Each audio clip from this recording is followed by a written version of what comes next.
दोस्तों नमस्कार, क्या हाल चाल। आशा करता हूँ आप लोग मस्त होंगे, बेस्ट होंगे और अपनी पढ़ाई कर रहे होंगे। आज करेंगे हम लोग चैप्टर नंबर 3 क्लासिक एनसीईआरटी का। नाम क्या होगा उसका? आरंभिक नगर, इन द अर्लीस्ट सिटीज। आज ऐसी सभ्यता के बारे में आप जानेंगे जब तक यह सभ्यता नोन नहीं थी, जब तक इसको लोग जानते नहीं थे, तब तक और जानने के बाद लोगों का जो परसेप्शन चेंज हुआ इंडिया के बारे में, इंडियन सब कॉन्टिनेंट के बारे में, वो काफी काबिल तारीफ रहा। चलिए शुरुआत कर लेते हैं। तो इसमें हम लोग क्या पढ़ेंगे? हमारा जो चैप्टर का जो अवलोकन है, जो ओवरव्यू, क्या क्या होगा? पहला पढ़ा जाएगा हम लोग हड़प्पा की कहानी, द स्टोरी ऑफ हड़प्पा। इन शहरों में क्या खास था? What was special about these cities? घर, नालियां और गलियों के बारे में, हाउसेज, ड्रेन्स एंड स्ट्रीट्स के बारे में, शहर में जीवन, लाइफ इन द सिटी, शहर में नए शिल्प, कच्चे माल की तलाश, शहरों में लोगों के लिए भोजन, एक नजदीकी शहर, गुजरात में हड़प्पा के शहर, मुद्रा और मुद्रांकन या मोहरबंदी, और सभ्यता के अंत का रहस्य। ठीक है, तो जो पहला टॉपिक है इसका, हड़प्पा की कहानी। जब आप किसी कंपटीशन की तैयारी करेंगे तो इसमें आपको और डिटेल पढ़ने को मिलेगा। फिलहाल जो इस बुक में लिखा गया कि भाई ऐसा है, कहानी की शुरुआत कब होती है? करीब 150 साल पहले, जब पंजाब में पहली बार रेलवे लाइन बिछाई जा रही थी, तो जो आज के इंजीनियर्स थे उनको इस एरिया में बहुत सारी ईंट मिली और उन्होंने उसका बहुत सारा यूज किया। मतलब उस सभ्यता के जो वहां पर रिमेन्स थे, उन सारी ईंटों का यूज उन्होंने कर लिया मोस्टली। तब तक थोड़ी बहुत जानकारी हुई, लेकिन फिर लगभग 80 साल पहले जो आर्कियोलॉजिस्ट थे उन्होंने पाया, जब इसकी प्रॉपर ढंग से खुदाई हुई, तब वो उन्होंने पाया कि यह उपमहाद्वीप में सबसे पुराने शहरों में से एक था। मीन्स कि ये जो हम समझ रहे थे वो लोग लग भाई कोई होगा कोई चीज, ठीक। चूंकि यह हड़प्पा जो था यह पहला शहर था जिसको उन्होंने खोजा, और अन्य सभी स्थल जहां से समान इमारतें मिली, ऐसे ऐसे इमारतें और जहां जहां मिली, उन्हें हड़प्पा के रूप में कहा गया। तो हड़प्पा एक जगह है, पहली बार यहाँ पे खुदाई हुई तो इसी के नाम पे पड़ गया। जितने भी सब कॉन्टिनेंट में जो भी जगह जहाँ पे मतलब जो रिमेन्स मिले, सबको कहा गया भाई ये हड़प्पन सिविलाइजेशन की मतलब ये सभ्यता है, कल्चर। अब ये जो शहर थे, इनकी खासियत क्या थी? इनकी क्या खासियत थी? इनमें से कई शहर जो थे वो 2 या 2 से ज्यादा हिस्सों में बटे हुए थे। जैसे मान लीजिए शहर है तो 2 पार्ट में डिवाइड कर दिया, ठीक है। तो अगर मान लीजिए ये पूर्व है और ये पश्चिम है, तो आमतौर पर जो पश्चिम वाला इलाका था वो छोटा था, ये वाला इलाका छोटा था, लेकिन ये ऊंचा था, हाई, ठीक है। तो जो आर्कियोलॉजिस्ट थे उन्होंने थोड़ा तुलना की आज के हिसाब से, तो उन्होंने कहा नहीं भाई ये तो दुर्ग हो सकता है, राजा वाजा जो भी लोग रहते होंगे यहाँ पे। और जो पूर्व का एरिया था वो बड़ा था, लेकिन ये इसमें हाइट कम थी, ठीक है। अक्सर इन हिस्सों के चारों ओर पकी हुई ईंटों की दीवारें लोग बनाते थे, चारों तरफ पकी हुई ईंटों की दीवारें, और वो इतनी अच्छी बनाते थे कि आज भी हजारों साल तक हम लोग जब उनको खोदे तो अभी भी वो टिकी हुई थी। ईंटों को एक दूसरे से जुड़ने के पैटर्न में रखा गया था। पैटर्न समझते हैं? जैसे ये है, इसमें इसको लॉक कर दिया गया, मतलब नॉर्मल नहीं, पैटर्न के साथ कि उसमें और लॉक हो जाए। इन शहरों की क्या खासियत थी, समझ गए? अब कुछ शहरों में दुर्ग क्षेत्र में विशेष इमारतें बनी हुई थी। जो ऊंचा वाला था वहां विशेष ही इमारतें बनी थी। जैसे मोहनजोदड़ो में इस क्षेत्र में बहुत बड़ी एक खास तालाब बनाया गया था। यह है तालाब, जिसे कहा गया कि महान स्नानागार है। ये महान स्नानागार है। यह ईंटों से बना था, प्लास्टर से लेपित था, और प्राकृतिक तार जो कि चिपकाता है, इसको जलोधी बनाया गया। मतलब इसमें पानी अगर जाए तो फिर ये मतलब बाहर ना निकले। दोनों तरफ से सीढ़ियां बनी थी। यहाँ पे देखिए सीढ़ी बनी हुई, इधर से और एक इधर से, ठीक है। चारों तरफ कमरे थे इसके, ये देखिए आपको दिख भी रहा होगा। संभवतः यहाँ पे जो पानी था किसी कुएं से लाते होंगे, और उसके बाद इसको यूज के बाद इसको निकाल देते होंगे। और ये तालाब किस लिए होता था? संभवतः किसी बहुत महत्वपूर्ण अवसर अगर हो तो ये तालाब में लोग नहाते थे। तो सवाल पूछता भी है कि महान स्नानागार कहाँ मिला है? मोहनजोदड़ो में मिला है। ठीक है, फिर उसमें सीढ़ियां कितनी तरफ से थी? 2 तरफ से थी। कमरे कितने तरफ थे? 4 तरफ थे। ये सब पूछता एग्जाम में। उसके बाद क्या है, देखिए, कालीबंगा और लोथल, ये जो 2 शहर हमारे पास है, कालीबंगा और कौन सा है? लोथल। लोथल तो यहाँ पे दिख गया, ठीक है, और कालीबंगा यहाँ पे दिख गया। तो कालीबंगा और लोथल में क्या है, उसमें अग्नि वेदियां मिली, जैसे जो हम लोग सेक्रीफाइस करते हैं, अभी हवन होता है, यज्ञ होता है, ऐसे वहां पर भी मिला है, तो शायद सेक्रीफाइस किए जाते होंगे। और मोहनजोदड़ो, हड़प्पा और लोथल में क्या है, विस्तृत भंडार, ठीक है, मतलब स्टोर हाउस थे, यहाँ पर आप स्टोर कर सकते थे चीजों को, सामानों को। अब ये शहर कहाँ पे है? ये शहर पाकिस्तान में पंजाब और सिंध में, भारत में गुजरात, राजस्थान, हरियाणा और पंजाब में पाए गए। पूछता है, यहाँ पर लिखा भी हुआ है, तो ये वाला एरिया, इसी एरिया में, ठीक है। और पुरातत्वविदों को उसमें लगभग सभी शहरों में अनोखी वस्तुओं का समूह मिला, मतलब बहुत सारी यूनिक चीजें मिली उनको। जैसे क्या क्या मिला?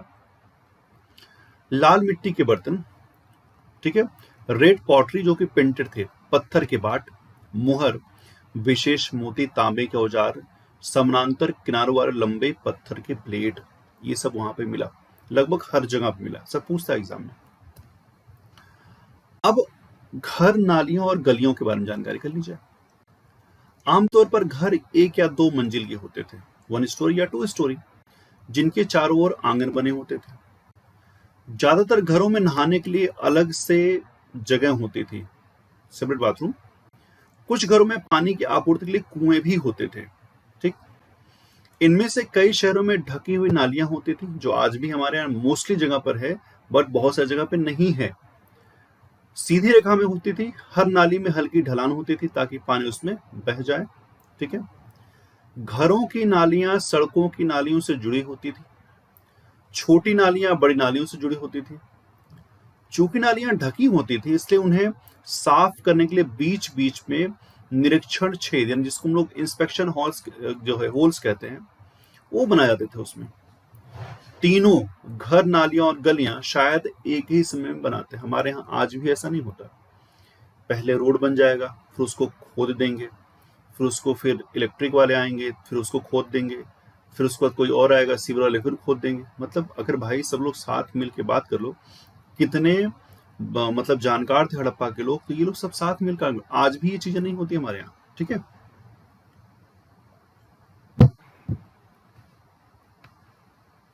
अब यहाँ देखिए, दादाजी बैठे हुए हैं, ये हड़प्पा वालों ने बनाया है कितने अच्छे से।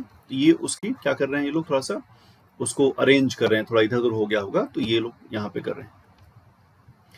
अब नगरीय जीवन कैसा था? नगरीय जीवन कैसा था, लोग शहर में कैसे रहते थे? हड़प्पा शहर बहुत बेस्ट था, जैसे मेट्रो सिटीज होती हैं।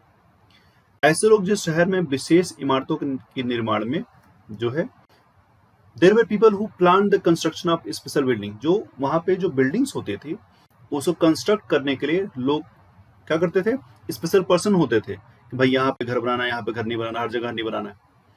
संभवतः ये कौन होता था? शासक होते थे। कौन था? रूलर्स थे। और इन शासकों को धातु, कीमती पत्थर और अन्य चीजों लाने के लिए दूर दूर देश में लोगों को भेजा होगा। भाई रूलर ने कहा होगा, भाई ये चीज मुझे चाहिए, जाओ लेके आओ, वहां होता है ये, ठीक है। और संभवतः उन्होंने सबसे मूल्यवान वस्तु जैसे सोने और चांदी के आभूषण या सुंदर मोती अपने लिए रख लिए होंगे। हम राजा हैं तो हमको चाहिए। और वहां के लेखक जो लिखना जानते थे, उन्होंने मुहरें तैयार करने में मदद की कि भाई मुहर तैयार कर ली जाए। शायद अन्य सामग्री पर कुछ भी लिखा होगा जो अभी तक नहीं, मतलब बचा ही नहीं, ठीक है। तो ये नगरीय जीवन हो गया। इसके अलावा क्या है, वहां पुरुष और महिलाएं शिल्पकार थे जो सभी प्रकार की चीजें बनाते थे, अपने घरों में या जहां पर वर्कशॉप होगा वहां बनाते होंगे। लोग दूर दूर की यात्रा करते थे, या कच्चे माल और शायद कहानियों के साथ लौटते होंगे। कहीं जाते होंगे तो वहां कुछ कहानियां होती होंगी, उसको लेके आते होंगे, भाई सुनाते होंगे लोगों को। इसमें क्या कई टेराकोटा खिलौने पाए गए, ठीक है, और बच्चों ने इसे खेला होगा, अभी आगे आपको मिलेगा। टेराकोटा क्या होता है? पकी मिट्टी, ठीक है, जो है इसका मतलब ये होता है कि पकी हुई मिट्टी के खिलौने। यहाँ पर देखिए, यहाँ पर कुछ बिल्डिंग्स, ये देखिए होल है, ये घर होंगे, ठीक। तो ये था स्ट्रीट इन द मोहनजोदड़ो, और ये हमारे के पास क्या है? ये वेल है, कुआं है। अभी जो हमने बात की क्या था? ये देखिए दो चीजें आपको यहाँ दिख रही होंगी, ये क्या टेराकोटा की जो खिलौने हैं, ये हड़प्पा की मुहर है। अब हड़प्पा की जो मुहर है, इसमें स्पेशलिटी क्या दिख रही है? मुहर के शीर्ष पर बने चिन्ह एक लिपि का हिस्सा है। ये जो चिन्ह है यहाँ पे, ये कोई न कोई लिपि है जो आज तक हम लोगों ने इसको डिस्कवर नहीं किया, पढ़ नहीं पाए। यह उस महाद्वीप में ज्ञात सबसे प्रारंभिक लेखन शैली में से एक था। विद्वानों ने इनको पढ़ने की बहुत कोशिश की, लेकिन उनकी सब कोशिश नाकाम हो गई। अगर आप लोग चाहें तो आप लोग पढ़ सकते हैं, मुझे कमेंट कर बता सकते हैं इसका मतलब क्या है। यहाँ पर चित्र नंबर 2, टेराकोटा के खिलौने। अब नगर है और नए शिल्प, न्यू क्राफ्ट इन सिटी। तो जो आर्कियोलॉजिस्ट हैं उनको जो भी चीजें मिली, उनमें से ज्यादातर जो चीज क्या थी? पत्थर, शीप और धातु से बनी थी, जिनमें तांबा, कांसा और सोना, चांदी शामिल थी, ठीक है। कहीं पर भी लोहे का नाम नहीं है। तांबे और कांसे का इस्तेमाल औजार, हथियार, आभूषण और बर्तन बनाने किया जाता था। सोने और चांदी का इस्तेमाल आभूषण और बर्तन बनाने किया जाता था। शायद सबसे ज्यादा आकर्षक चीजें कौन सी थी? मोती और ब्लेड की रही होंगी, ठीक है। मतलब क्या है? Perhaps most striking finds of those beads, weights and blades. तीन चीजें हैं, मोतियां थी वजन के लिए जो अभी आपको वो मिलेगा, और ये ब्लेड, ये काफी स्ट्राइकिंग थी। मतलब कि ये लोग सोचे होंगे कि ये चीज यहाँ हो सकती है, बड़ी अच्छी बात है। हड़प्पा के लोग क्या पत्थर से मुहरें भी बनाते थे। ये लोग आमतौर पर, मुहर कैसे होती थी? आयताकार होती थी, और इन पर आमतौर पर कोई जानवर भी बना रहता था, ठीक। हड़प्पा के लोग खूबसूरत काले रंग के बर्तन भी बनाते थे। मोहनजोदड़ो में चांदी के फूलदान के ढक्कन पर कपड़े के असली टुकड़े और कुछ तांबे की वस्तु मिली है। पुरातत्वविदों को टेराकोटा और फाइंस से बनी धातु भी, क्या बनी धुरी भी मिली है। इनका इस्तेमाल धागा काटने के लिए किया जाता है, ठीक है। जो चीजें बनाई जाती थी उनमें ज्यादातर कौन काम करता है? इसका विशेषज्ञ लोग थे कि भाई ये लोग कौन से लोग हैं? ये स्पेशलिस्ट हैं। शायद कुछ महिला और पुरुष इनके विशेषज्ञ रहे होंगे, जिनको रखा गया होगा कि आप ये काम करिए। अब जिसकी बात की हमने, मोती की बात की, देखिए यहाँ पर मोती है, ये पत्थर के ब्लेड हैं, पत्थर के ब्लेड्स हैं। मोती देखिए, ये मोती क्या है? ये कार्लिनियन से बने थे, ये वाले, जो एक खूबसूरत लाल पत्थर होता था। पत्थर को काटे होंगे लोग, फिर उसको एक आकार दिए होंगे, पॉलिश किया गया होगा, और अंत में बीच में एक छेद किया गया होगा ताकि उसमें धागा निकाल सके। तो कार्लिनियन पूछ सकता है, मोती है। इनका बड़ा नाम होता है भाई साहब का, ठीक है। अब कताई वाले कपड़े, यानी जो नॉट, इट्स कढ़ाई वाले कपड़े, मोहनजोदड़ो से मिली एक महत्वपूर्ण व्यक्ति की पत्थर की मूर्ति में उसे कढ़ाई वाले कपड़े पहने, ये देखिए ये कपड़े जो ये पहने हैं, जो है ये आपको दिखाया गया है। जब मोहनजोदड़ो मूवी आई थी, उसमें भी जो भी वहां पे पृष्ठ बना हुआ था, उसने वैसे ही कपड़े पहने हुए थे। ये देखिए पत्थर का बाट है ये, ठीक है। ये चर्ट नामक पत्थर से बने होते थे। इनका इस्तेमाल कीमती पत्थरों या धातुओं को तौलने के लिए किया जाता होगा, ठीक है। ये देखिए फाइंस, प्राकृतिक रूप से पाए जाने वाले पत्थर या शैल के विपरीत फाइंस एक ऐसी सामग्री जो कृत्रिम रूप से लोग बनाते थे, ठीक है, अपने से, आर्टिफिशियल। इसका प्रयोग कहाँ करते थे? मोतियों, चूड़ियों, झुमकों, छोटे बर्तन को बनाने में लोग करते थे फाइंस का यूज। अब कच्चे माल की खोज, आपने कहा कि सामान बनता है तो उसका रॉ मटेरियल कहाँ से आता है? तो जो हड़प्पा वासी थे वो अपने इस्तेमाल किए जाने वाले कुछ कच्चे माल अस्थायी रूप से वहीं पर ही वो लोग खोज लेते थे, जैसे कि तांबा। लेकिन तांबा, टिन, सोना, चांदी और कीमती पत्थर ये लोग दूर दूर से लाते थे, वहां पे नहीं था उनके आसपास। पत्थर तो था। हड़प्पा वासियों को संभवतः वर्तमान राजस्थान से तांबा मिलता होगा, क्षेत्रीय एक जगह है। यहां तक कि पश्चिम एशिया के ओमान से भी चीज मंगाते थे। टिन, जिसे तांबे के साथ मिलकर हम लोग कांसा बनाते थे, वो लोग बनाते थे। संभवतः वर्तमान अफगानिस्तान और ईरान से वो लोग लाते होंगे। उसको पूछता है एग्जाम में, सोना कर्नाटक में कोलार KGF, ठीक है। कीमती पत्थर गुजरात, ईरान और अफगानिस्तान से आता था। तो ये हो गई कच्चे माल की बात। अब शहरों में लोगों के लिए भोजन की क्या व्यवस्था है भाई? What is food in city? Harappa के लोग गेहूं, जौ, दाल, मटर, चावल, तिल, अलसी और सरसों खाते थे, ठीक है। मिट्टी को खोदने और बीज बोने के लिए हल नामक एक नए उपकरण का उन्होंने इस्तेमाल किया, हल, ठीक है। चूंकि इस क्षेत्र में भारी बारिश नहीं होती थी, इसलिए पानी को लोग इकट्ठा करते थे और जब जरूरत होती थी तब वो लोग खेतों में उसको पहुंचाते थे। हड़प्पा के लोग भेड़, बकरी, भैंस पालते थे। वे लोग बेर जैसे फल भी इकट्ठा करते थे, मछलियां पकड़ते थे, मृग जैसे जंगली जानवरों का शिकार करते थे, हिरन वगैरह, ठीक है। अब जब आगे चलेंगे तो यहाँ पर हड़प्पा में, गुजरात में हड़प्पा के शहरों का एक सूक्ष्म अवलोकन, जैसे कुछ शहर हैं, जैसे यहाँ पे क्या, धौलावीरा। धौलावीरा कच्छ शहर के इलाके में खादिर बेद के किनारे एक शहर था, ठीक है। वहां साफ पानी मिलता था, जमीन उपजाऊ थी। यहाँ हड़प्पा सभ्यता के कई नगर दो भागों में विभक्त थे, जहां पर हड़प्पा जो शहर था वो क्या था, ईस्ट और वेस्ट में डिवाइडेड था। यहाँ पर धौलावीरा को 3 भाग में डिवाइड किया गया था। यही इसलिए पूछता है कि कौन सा ऐसा नगर था जो 3 पार्ट में डिवाइडेड था, धौलावीरा। इसके हर हिस्से के चारों ओर पत्थर की ऊंची ऊंची दीवार बनी हुई थी। इसके अंदर जाने के लिए बड़े बड़े प्रवेश द्वार थे। बस्ती में एक बड़ा खुला क्षेत्र भी था जहां सार्वजनिक समारोह के लिए व्यवस्था थी, हॉल। आइए भाई, यहां मिले कुछ अवशेषों में हड़प्पा लिपि के बड़े बड़े अक्षरों को पत्थरों में खुदा पाया गया। इन अभिलेखों को संभवतः लकड़ी में भी जड़ा गया होगा, लेकिन वो लोग उपलब्ध नहीं है, ठीक है, क्योंकि आमतौर पर जो लकड़ियां वो सड़ जाती हैं। यह एक अनोखा अवशेष है क्योंकि आमतौर पर ये वाला ऊपर लकड़ी में चढ़ा गया है। आमतौर पर ऐसा नहीं होता था। आमतौर पर जो लिखा जाता था हड़प्पा के लेख, मुहर छोटी वस्तुओं पर पाए जाते, बट यहाँ पर एक बड़े से लकड़ी पर भी लिखा गया धौलावीरा के बारे में। एक हमारे पास शहर है लोथल। लोथल शहर गुजरात में खंभात की खाड़ी के पास साबरमती की सहाय नदी के किनारे बसा हुआ था। यह उन इलाकों में था जहां पर अर्धकीमती पत्थरों, कच्चे माल आसानी से उपलब्ध थे। यह पत्थर, सीप और धातु से बनी वस्तुओं को बनाने का एक महत्वपूर्ण केंद्र था। शहर में एक गोदाम भी था। इस गोदाम में कई मुहरें, ठीक है, मिट्टी की मुहरें जिसपे ये होती थी। यहाँ जो इमारत मिली वो संभवतः मोतियों को बनाने की कार्यशाला थी। यहाँ मोतियां बनती थी। पत्थर के टुकड़े, आधे बने हुए मोती, मोती बनाने के उपकरण तैयार, सभी यहाँ पाए गए। ये देखिए हमारे पास लोथल, ठीक है। इसका ये क्या है, यहाँ पर ये बंदरगाह है एक तरीके से। नेक्स्ट हमारे पास क्या टॉपिक है, मुद्रा मोहर और मुद्रांकन और मोहरबंदी। सील का इस्तेमाल शायद एक जगह से दूसरी जगह भेजना सामान से भरे पैकेट या मुहर पे लगाने के लिए करते होंगे। कोई सामान भेजना है, आज भी क्या है कि हम लोग कोई सामान मंगाते हैं तो सील्ड रहता है एकदम। पहले ऐसा नहीं था। पहले क्या है, एक मुहर ये लोग लेते थे, उसको उसके पैकेट के ऊपर लगा देते थे। पैकेट को क्या कर, बैग को बंद करने या बांधने के बाद गांठ पर गीली मिट्टी की परत लगाते थे और उस पर सील लगा देते थे। अगर अब सील की जो छाप उसको सीलिंग कहते हैं। अगर सील वैसे की वैसी है तो इसका मतलब इसका कोई छेड़छाड़ नहीं की, सामान पहुंच गया। कितने दिमागदार, कितने ओजस्वी लोग थे वो लोग। सभ्यता का अंत कैसे हो गया?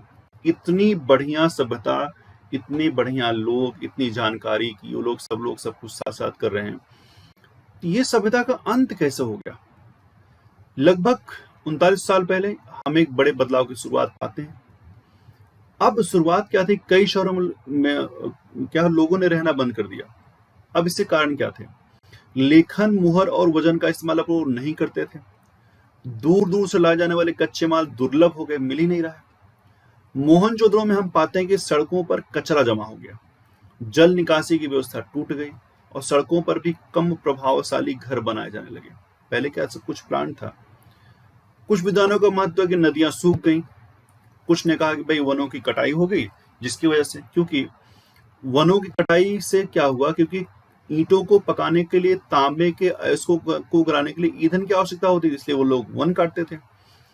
इसके लिए क्या है, मवेशियों, भेड़ों, बकरियों जो बड़े बड़े झुंड थे, इसकी वजह से क्या वहां की हरियाली नष्ट हो गई, उन्होंने सब कुछ चर लिया।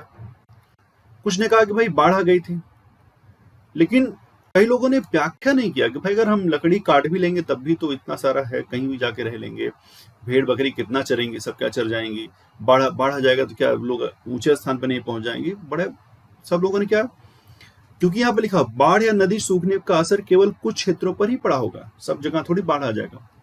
लेकिन ऐसा लगता है कि शासकों ने नियंत्रण खो दिया। किसी मामले में परिवर्तन के काफी स्पष्ट क्या है, काफी स्पष्ट है।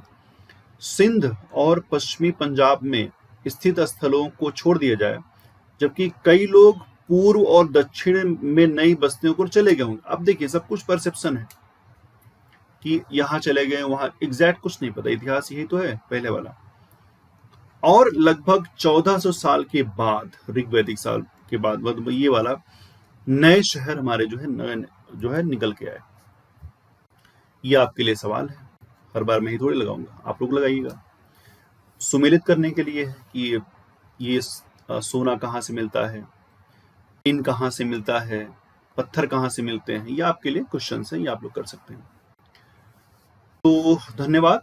आज आपने हड़प्पा के बारे में पढ़ा, उसके बाद क्लास 4th पढ़ेंगे और चैप्टर नंबर 4 पढ़ेंगे क्लास 6 का, फिर ऐसे करते रहेंगे। ठीक है, थैंक यू वेरी मच।